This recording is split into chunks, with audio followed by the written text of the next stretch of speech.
Olá, como estamos, pessoal? Estamos retomando aí hoje, né? Nós conversando com o psicólogo George Scuri. Essa é uma aula, uma mini aula, né? Promovida pela Ato Psicologia, Psicodrama e Desenvolvimento Humano, que é a nossa clínica de psicoterapia. Hoje eu vou trazer para vocês algo bastante interessante, que é como Moreno manejava no psicodrama bipessoal. Tanto que o título é O Psicodrama Bipessoal de J.L. Moreno. Vocês sabem que o psicodrama bipessoal, Moreno não deu muita atenção. O foco de Moreno sempre foi o psicodrama em grupo, o psicodrama no social. E esse psicodrama bipessoal, que reproduz um pouco a ideia da psicanálise, por ser um enquadre, né, dentro de um set terapêutico, onde só tem o profissional, né, psicodramatista, ou o psicólogo psicodramatista, e o cliente, Moreno, de uma certa forma, execrava. Ok? Então vamos ver um pouco sobre essa ideia de Moreno e mostrando que ele manejou algumas vezes usando o psicodrama bipessoal e, de uma certa forma, ele deu direção para como desenvolver este processo. Muitos psicodramatistas eles estão fechados, né, na narrativa e no discurso que se não tem grupo, não é psicodrama. Eles marginalizam, e são colegas, viu? São colegas contemporâneos, hein? Eles marginalizam, né, a terapia psicodramática se ela for realizada só no individual, né?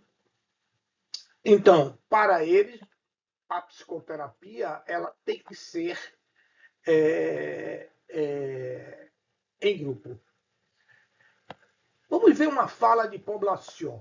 Ele diz: a psicoterapia psicodramática bipessoal se submete à ortodoxia da teoria psicodramática ou é um caso excepcional que rompe com esse paradigma, né?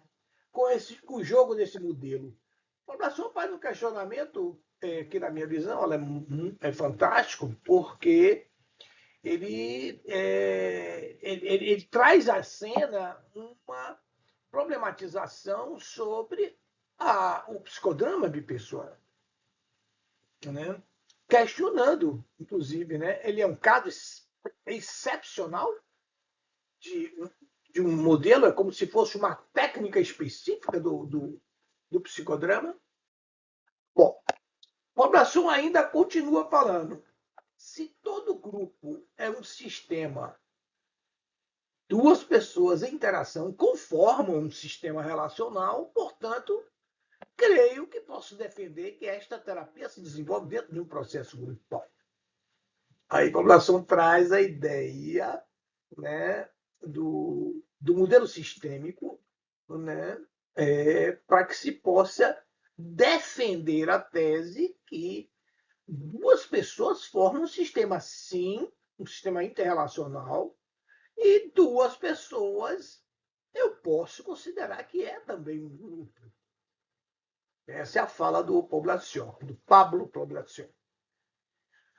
Ladislavik diz: em que medida, diz não, pergunta, questiona, provoca, em que medida é possível transferir a experiência grupal psicodramática ao contexto individual? Opa! Essa fala de Vladislavik esbarra numa das questões mais importantes do psicodrama bipessoal, que é como eu desloco, como eu basculo essas técnicas do psicodrama grupal para a experiência individual. É bastante interessante esse. Né? Outra problematização que vem do Zolli, ele diz o seguinte: olha, Moreno não dedicou muita atenção ao psicodrama 1 a 1 e não considerou como uma modalidade terapêutica importante, pois o via como um exemplo de contra-espontaneidade, devido, olha a crítica que Moreno faz, devido à incapacidade de diretor de incluir outros em seu trabalho. Moreno não perdoa, né? Ele vem com uma crítica muito dura. Só não faz grupo, né, quem tem capacidade, né, de incluir outros no seu trabalho. Na verdade, ele raramente, né, ao longo do seu desenvolvimento, mencionou essa possibilidade técnica, né? E quando fez, ele sempre fez no sentido muito marginal, muito pejorativo.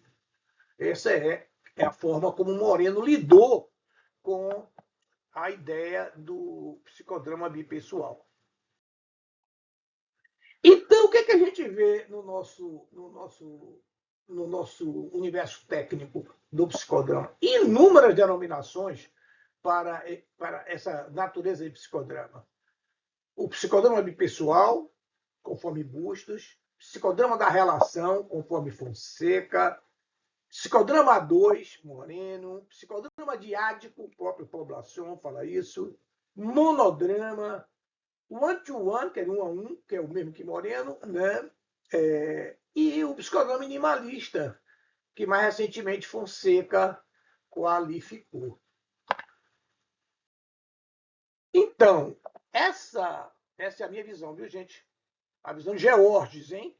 A multiplicação de denominações, essa multiplicação, para mim, é um sintoma. É um sintoma claro da falta de identidade dessa forma de manejo. Não há identidade. Tem várias pessoas desenvolvendo de várias maneiras, vários profissionais altamente qualificados desenvolvendo de várias maneiras. E eu sempre provoco, agora eu vou trazer aqui para o meu universo, né? Eu sempre faço essa provocação aos meus supervisados, né? No início do processo de supervisão, com esses questionamentos. O psicodrama bipessoal é psicodrama? Nós estamos fazendo psicodrama dentro do fundamento, do conceito moreniano do que é o psicodrama, né? Esse eu faço essa provocação porque para ajudar aos supervisantes começar a refletir sobre isso, aos supervisados começar a refletir sobre isso. Eu, particularmente, prefiro a denominação de Bustos, porque como eu trabalho de uma forma integrada, vou concluir lá na frente sobre isso, eu prefiro chamar psicoterapia psicodramática bipessoal ou diádica. Por quê? Porque eu tenho dois termos importantes aí na forma de trabalhar. Psicoterapia, que é o modelo processual, que vai utilizar de forma integrada elementos teóricos e técnicos específicos do psicodrama e de outras abordagens que não são exclusivas do psicodrama, muito importante isso. E a abordagem psicodramática, na minha visão, isso aqui, gente, vou dar uma parada aqui, ó. Essa parte aqui do psicodrama, para mim, é a grande força do psicodrama. O psicodrama tem uma capacidade de inclusão absurda. Absurda.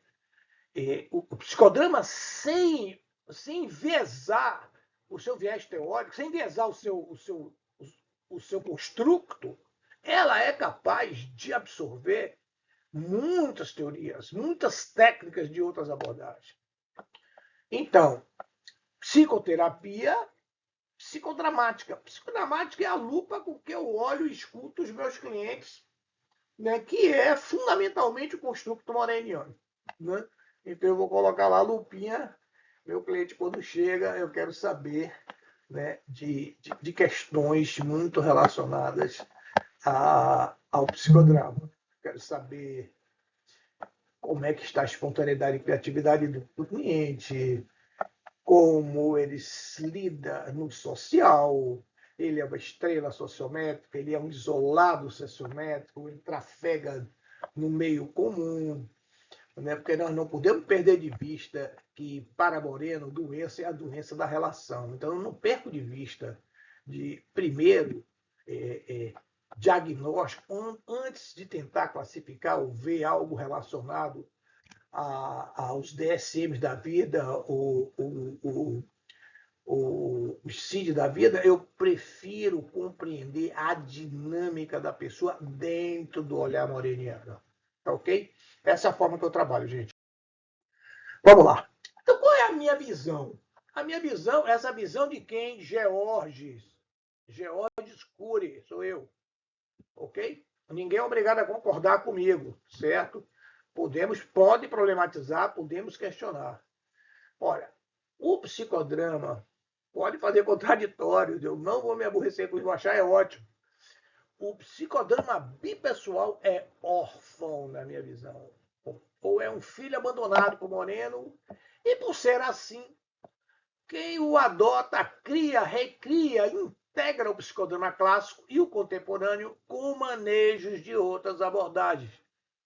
Então, eu tenho o psicodrama da Rosa, o psicodrama do Fonseca, o psicodrama bipessoal da Rosa, o psicodrama bipessoal do Fonseca, o psicodrama bipessoal de Georges, o psicodrama bipessoal de Bustos. Entende? Não tem essa. Não tem. A identidade é a maneira como cada um maneja. Não tem uma melhor que a outra. Tem aquela que você se adequa melhor. Aquela que você se sente mais confortável trabalhar. E o que é mais importante é aquela que dá respostas para o cliente. Aquela que faz com que o cliente se desenvolva. Essa é a minha visão, ok, gente? Agora, apesar disso tudo, Moreno é fantástico. E Moreno, ele deu praticamente a régua e o compasso para que a gente possa dar a nossa caminhada, tá? Para que a gente pudesse desenvolver. E eu recorto dois casos, para mim, que são fundamentais nessa construção do psicodrama bipessoal. O primeiro é o caso Hatch, ele para mim é emblemático, tá? É o caso é o caso que Moreno traz, que eu vou trazer aqui para vocês. E o segundo é o consagrado caso do psicodrama de Adolf Hitler, que todo mundo conhece. O caso Hatch as pessoas conhecem menos. Eu convido a vocês a conhecerem, tá? O caso Hatch, né? Eu posso depois colocar aqui, vou colocar aqui a referência para vocês olharem, né? Aqui embaixo, né? Eu vou colocar as referências para você dar uma olhadinha, para vocês darem uma olhadinha depois desse texto. Como é que Moreno manejou com o caso Rato? Primeiro eu vou falar do caso Rato. Gente, ó, eu vou dar uma lida aqui, porque para ficar mais tranquilo a gente entender, tá bom? Qual foi o caso Rato? Deixa eu puxar aqui para. Qual foi o caso Rato? Vamos lá ver. Vou fazer a leitura aqui, viu, gente? Bom, quem é o Rato? Rato é um senhor de 44 anos. Queixa-se a Moreno que durante 15 meses tinha cãibras na mão ao escrever, tentando diversas formas de tratamento sem resultado. Ele é um advogado, relator de um juiz, uma pessoa alegre, dinâmica, extrovertida, com um senso jurídico brilhante quando está sóbrio. Ao longo do tempo, sem razão aparente, esse juiz, ele era relator, o Hatch era relator desse juiz, um juiz, uma pessoa maravilhosa. Esse juiz começou a ficar insatisfeito com o Hatch e eles tinham um vínculo muito bom, quase de amigo, eram de amigos praticamente. E aí, o juiz começou a ficar insatisfeito com o Hatch e deixou de convidá-lo a encontros festivos na sua casa ou no clube. Você vê que o Hatch frequentava, né, tinha uma relação social com esse juiz. Agora, nesse caso, Moreno manejou, né, no psicodrama bipessoal puro, né, porque ele sempre trabalhava com sua equipe, não vamos esquecer disso, a sua equipe de egos auxiliares, e dessa vez ele não mexeu com isso. Ele sempre trabalhava em bico com essa sua equipe. Então, logo na primeira sessão, Moreno solicita que ele imitasse o comportamento do juiz. Rapaz, o Hatch, sem cerimônia, sem trava, imitou com muito humor e ironia.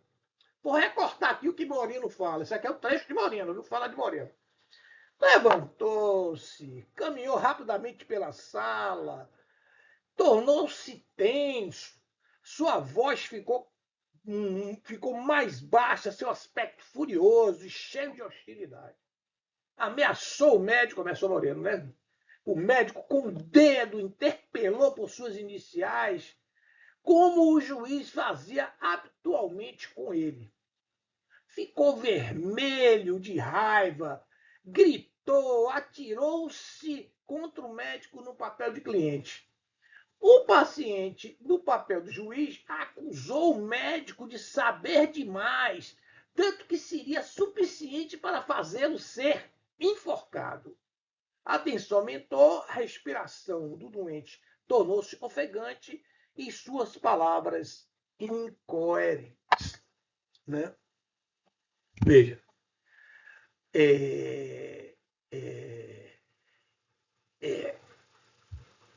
o primeiro passo, ponto importantíssimo que Moreno traz, é que rapidamente, né, o Hart ele criou um campo com Moreno, o que eu chamo de campo térico de cura, muito rápido. Ele vinculou com Moreno de uma forma clara, né, e manteve aqui um relacionamento com Moreno rapidamente de muita confiança. Né? Isso aí foi extremamente importante para esse processo dele. Né? Vamos continuar. Moreno, aproveitando esse aquecimento de Hatch, estava bem aquecido, ele pediu para inverter o papel com ele, fazer uma inversão. Rapidamente o Hatch aceitou. O Hatch estava tão aquecido que ele aceitava as diretrizes de Moreno. Então, rapidamente aceitou e começou no papel dele mesmo a agredir o juiz encarnado por Moreno. Cerrando os punhos, vociferando palavras duras, batendo na mesa numa descarga emocional que culminou com um show de grito. Depois de um tempo, Hatch percebe que a paralisia das mãos se dissolveu. E com ele distendida, e com a mão distendida, levanta e grita: meu Deus, estou curado. Né? Muito bem. Então, observe só, o primeiro ensinamento de Moreno, né, neste caso, Hatch, é a importância da qualidade de presença e da sintonia que o profissional faz com o terapeuta, que o profissional faz com o paciente, denotando a importância do fenômeno Teller. Não há cura sem a Teller. Isso aí é uma fala de Moreno. Ok? Bom, outro ponto importante que Moreno traz é sobre o aquecimento. Isso é fenomenal, que até hoje todos nós sabemos. Sem um bom aquecimento, nada vai acontecer. Nós não estamos falando só de grupo, não, é grupo individual. Então, a importância do aquecimento. Hatch chegou aquecido e Moreno, em sintonia, sugere imitação e depois inversão. São duas técnicas que Moreno sugere. E vamos ver aqui, com relação ao aquecimento, a importância disso.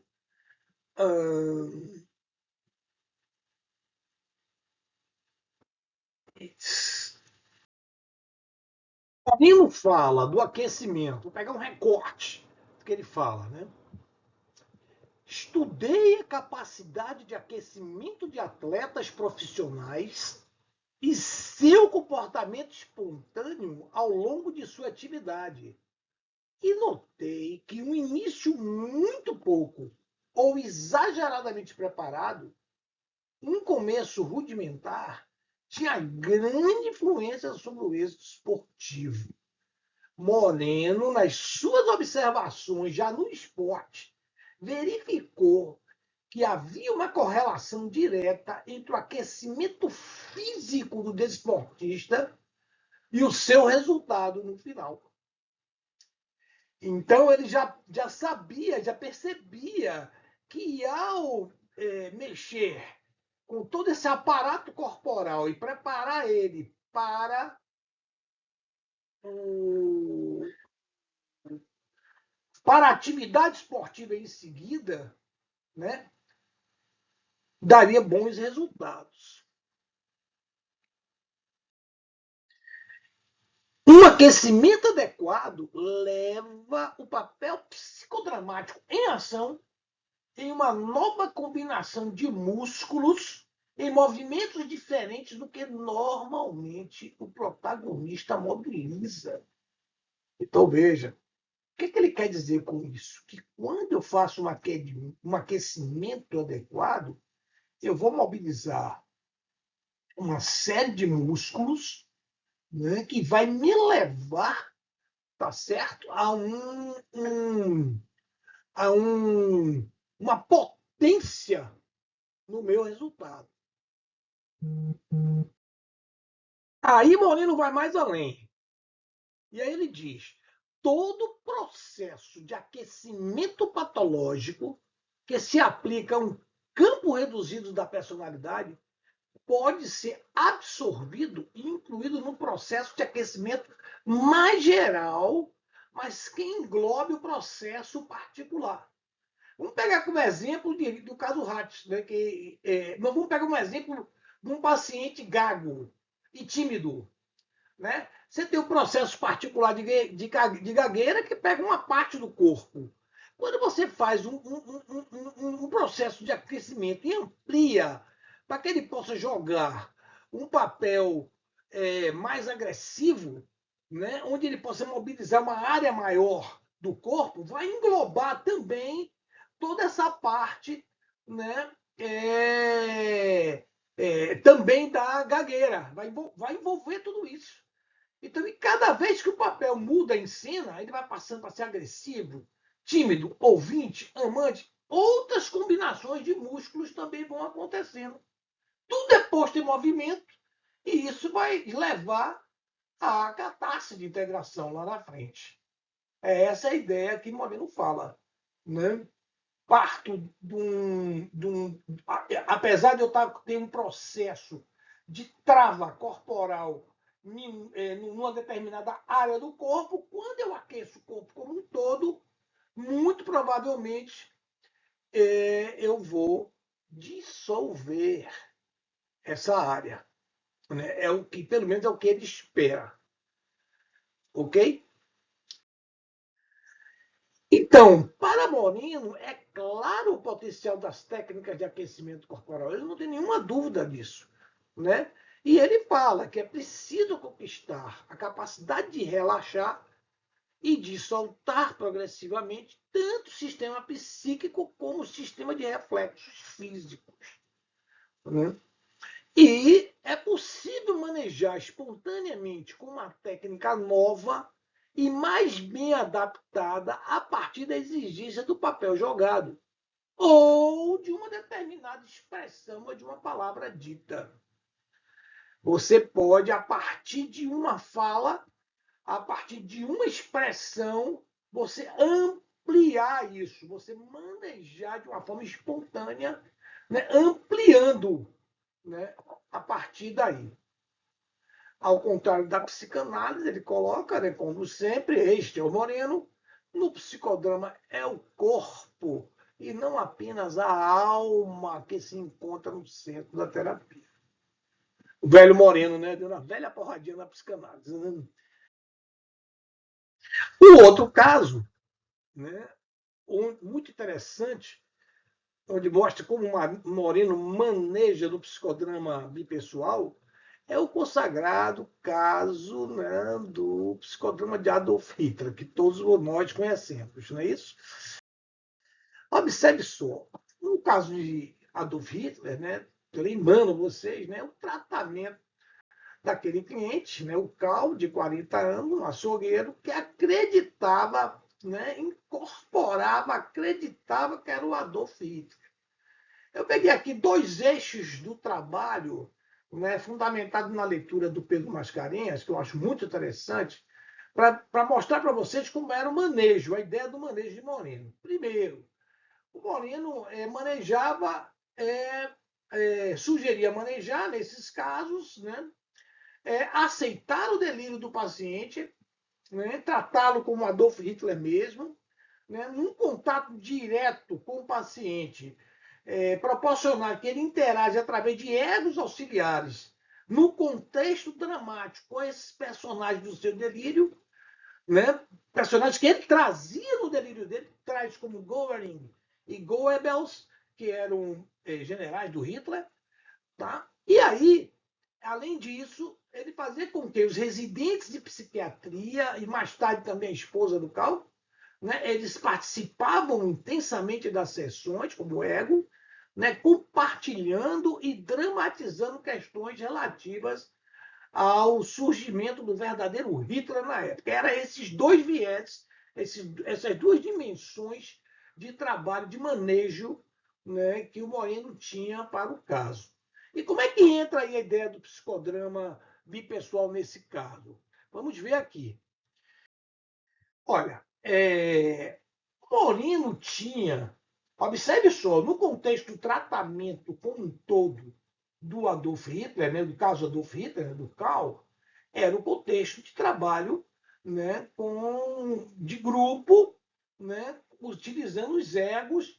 Aqui é o que nós chamamos de terapia psicodramática individual, basicamente, né, onde ele trabalhava, né, com o grupo de egos.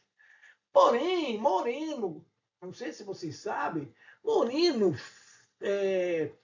tinha encontros frequentes somente com o Cal. Aí é que eu recortei para mostrar para vocês como era essa intervenção bipessoal de Moreno com esse paciente. Então, eram inúmeras vezes que Moreno e ele ficavam sozinhos no palco, face a face, envolvidos em diálogos. Essa é a fala de Moreno, viu? Está aí a referência, é a fala de Moreno. E aí eu vou recortar aqui o que ele falava, né? Umas coisas que tinha. Né? Então, o que é que acontece comigo? Ele dizia, Cal dizia, será que esta tortura terá um fim? É real ou é um sonho? Estas conversas mais íntimas, isso é a fala de Moreno, mostram um valor inigualável para o progresso da terapia. É no auge da produção psicodramática que são alcançados níveis raros de intensa reflexão. Olha a fala de Moreno. Moreno, neste tratamento com Cal, que é no tratamento de grupo, usando egos, tá? Ele dizia, ele tinha encontros sistemáticos sozinho com Cal, e ele sacou, Moreno teve este insight que, olha, no auge da produção psicodramática, ou seja, depois de muitas dramatizações do Cal, ele diz que no auge da produção dramática que são alcançados níveis raros de intensa reflexão, porque tinha algo que Moreno denominava de diálogos que era extremamente importante no processo reflexivo do Cal. Então, Moreno intervém sempre que possível, concomitante ou pós a dramatização, com diálogos terapêuticos para possibilitar reflexão, privilegiando nesse estágio do tratamento um processo, né, em nível de neocórtex, para elaboração e ressignificação do cliente. Não vamos perder isso de vista. Então, esse recorte no tratamento de Cal é o que eu estou trazendo para vocês para mostrar a força, né, de como Moreno manejava o psicodrama bipessoal. Tá ok? Então, para alcançar a catarse de integração, eu vou trazer um quadro aqui que eu elaborei. Esse quadro é a minha visão, é a visão de quem? De Georges, né, de Georges Cury sobre o processo de catástrofe de integração, fazendo uma correlação com a neurociência, tá certo? Eu vou pegar aqui o cérebro trino do Paul MacLean, que é uma coisa antiga, hoje nem o pessoal não usa muito, mas ele é extremamente didático. Tá? O pessoal ainda usa, mas não é, mas tem outras muito mais elaboradas, não é para ter uma visão mais geral. O cérebro trino do Paul MacLean é perfeito. O cérebro trino do Paul MacLean ele divide em três partes. O cérebro que ele denomina o reptiliano, né?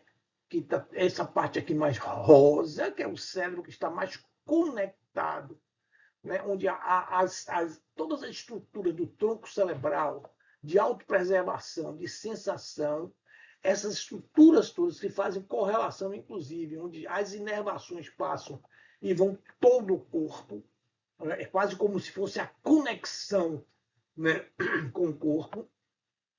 Isso aqui é o que eles chamam de reptiliano. Em termos de processo, em termos de processamento de sinais, aí eu teria relacionado um processamento sensório, né, relacionado de reações físicas, sensoriais, sinestésicos. Tudo ocorre aí neste nível. Depois ele fala da parte, né, dessa uma outra etapa, que é o mamífero, que é o sistema límbico. É que esse aqui em laranja. É o sistema límbico, o hipocampo, a amígdala, tálamo, ciclo, memória, emoções, tudo ligado a emoções e afetos está neste nível. E neste nível é onde ocorre o processamento emocional. Okay? E no terceiro nível, mais acima, é onde ocorre, onde temos o neocórtex, né? Temos os hemisférios cerebrais, a cognição e o processo de pensamento. E aí nós temos o processamento cognitivo, onde nós temos pensamentos, crenças, interpretações e outras cognições. Então, na minha visão, tá, para eu chegar a uma catástrofe de integração, eu tenho que seguir neste caminho. Então, todo o meu processo de aquecimento, todo o meu processo de dramatização vai chegar, né, segue nessa direção, bottom-up, uma direção que vai, primeiro, né, relacionada a processamento sensório, né, onde eu estou neste processo de aquecimento, trabalhando todo o meu corpo, toda isso se for aquecimento físico, toda a minha parte muscular, né, me preparando, todas as partes sensoriais. Não tem pensamento aqui. É só o que acontece no meu corpo. Só as sensações que eu tenho no meu corpo. As sensopercepções corporais que eu presto atenção nelas, que eu dou uma atenção focada nelas. Tá? E aí, a partir daí, deste aquecimento, eu parto para a dramatização, onde eu mobilizo também emoções, afetos, sentimentos, tudo aqui neste processo de dramatização. Estou seguindo aqui, ó. Aquecimento, dramatização. E quando eu chego no compartilhamento, no sharing com o terapeuta, né? O cliente passa a refletir, fazer a sua meta-reflexão a partir do que vivenciou, a partir do que sentiu, a partir do que mapeou nas suas sensopercepções corporais. E aí, diante disso, começa a realizar um processamento cognitivo, né, ativando as áreas do neocórtex e podendo chegar aí à catarse de integração. Essa é a minha visão quando eu faço uma correlação da catarse de integração com este processo, né, da neurociência, de processamento hierarquizado das informações. Então, o que eu tenho aqui é. Deixa eu ligar aqui o. Pronto. O que eu tenho aqui, né, no neocórtex nada mais é do que chegar ao meu processo de ressignificação. Catarse de integração está colado com ressignificação. Catarse de integração está diretamente relacionado à resolutividade de questões que emperram o cliente. Finalizando, ora, Moreno, nas suas poucas intervenções em psicodrama individual, tá?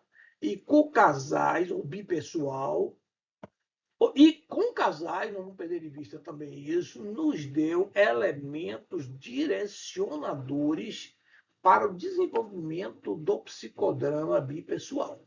Isso aí, para mim, é muito claro.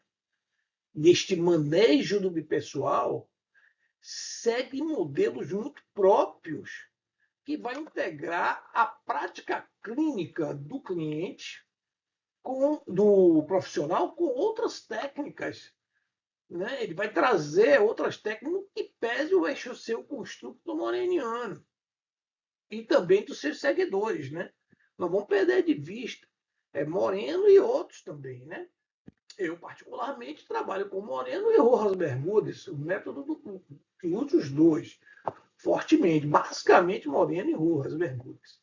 Então, eu denomino o meu modelo de atuação de psicoterapia psicodramática bipessoal integrativa, Georges denomina dessa forma, e não tenho dúvida que existe tantas outras quanto o número de profissionais que têm a mesma visão de que não é o bloco do eu sozinho. Não adianta, cara. Psicodrama só não vai dar conta da complexidade, da subjetividade humana. Então, eu preciso estar incorporando outras abordagens. Ok? E aí é a força do psicodrama. O construto do psicodrama, ele é, na minha visão, a visão de quem? De Georges, ele é fortemente inclusivo. Ele é uma abordagem inclusiva. Tá ok? Então, finalizando, ao estudar o caso Hades e esses recortes do psicodrama de Adolf Hitler, sobre esse manejo, né, do bipessoal em Moreno, os meus supervisados se aquecem para os seus atendimentos e se colocam numa disposição espontânea e criativa no manejo dos clientes sem se afastar dos fundamentos do psicodrama. Esse é que é o mais importante. Tá bom, pessoal? Essa aí era a ideia que eu quis trazer para vocês hoje.